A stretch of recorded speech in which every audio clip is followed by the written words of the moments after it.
Go on YouTube family the Maverick in the space one more time. And I will tell them, fairest and fearless analysis and the best and most credible opinion. And you know the drill. Spread the word. Oral Tracy Maverick, the YouTube channel. Share it with your friends and your family. Alright. You know, sir, it's been kind of silence. Deafening silence. In an electronic media, we call it dead ear. That means, you know, hear nothing.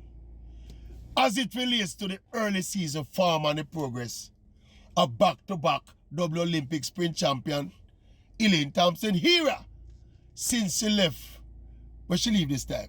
Well, since she gone, I don't remember where she was. Since she gone, run our new coaching setup.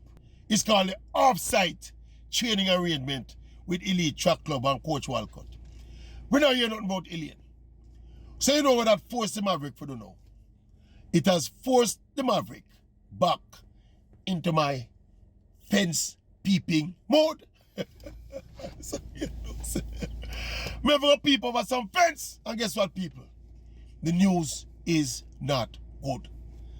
Come you understand, say Elaine Thompson-Herah, she's not 100% fit.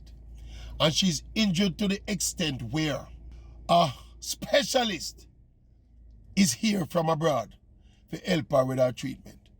Understand, is a kind of, I don't know if you call them the masseuse or a physiotherapist or somebody in that mold. Somebody be here in that mold based on the fence peeping. Come in at the island to come treat her for the most recent injury.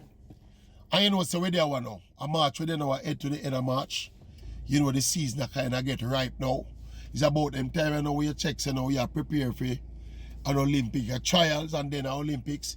You go see some activity and start probably some 60-meter run and all them something there.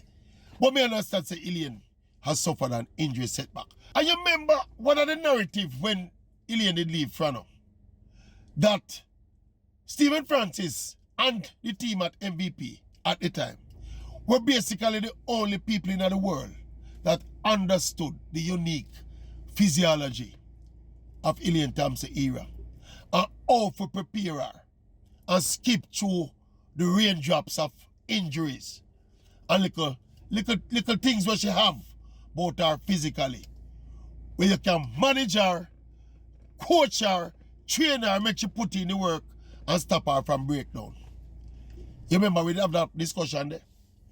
And ever since she left Frano, none of the other places where she go and the other coaches where she encounter, except for the brief little period when she was with, you remember that lady there who did upper MVP with her, except for that little period there.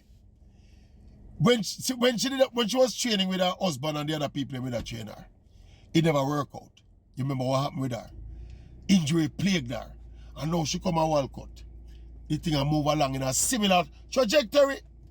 So that understanding, that uniqueness of Elaine's physical, the nuances of our physical, the things about her physically, including her injuries, me are talking.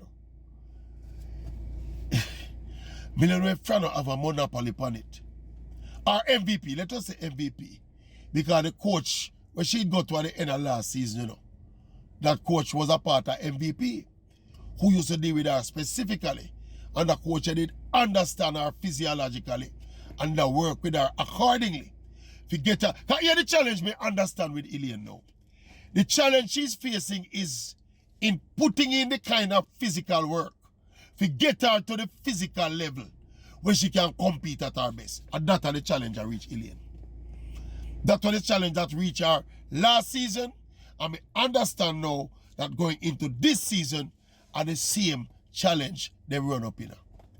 So, in terms of putting in the strength work to get her as strong as possible so she can put in the physical work so she can be explosive as a sprinter and run to the best of her potential. The balance there.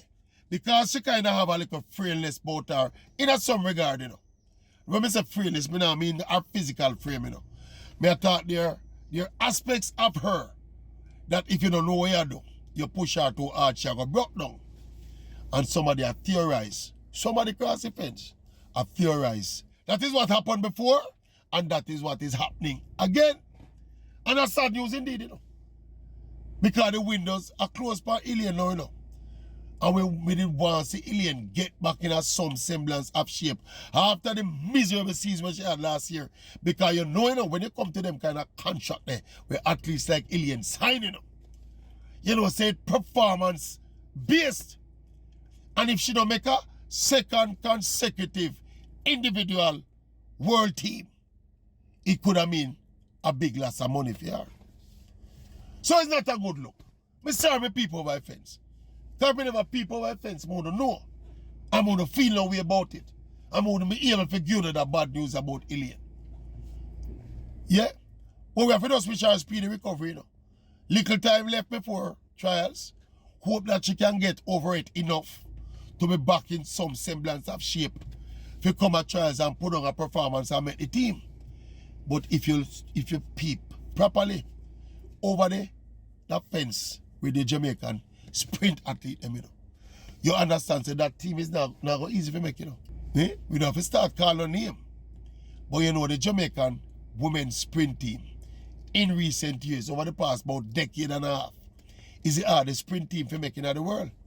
And as much Elaine is back-to-back double Olympic sprint champion, she have to come make that team there. Because no plane ticket no put on for her. She have to go in a champs, go earn the plane ticket there. If go to Paris. It's unfortunate. I want to know if Elaine and her connections start to have some genuine regrets now about that away move there from MVP. Last year they might look at it as well. You know, it was a year when we needed to sort out ourselves. But we come this year now and make the positive move. And a move that they figured is the right move in the right direction. Remember, Mr. Walcott is a former MVP man as well, you know. So, a lot of us were in eager anticipation to see how Elaine going to look coming out of the camp here, coming out of the work here, where she put in.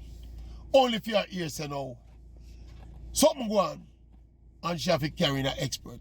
I know when you have to fly in an expert in a place for deal with certain things, you know, say it's not right. Or it's not as right, not as close to right as it ought to be. It's closer to wrong and closer to serious. As me say, we don't know the degree of whatever injury she have, you know.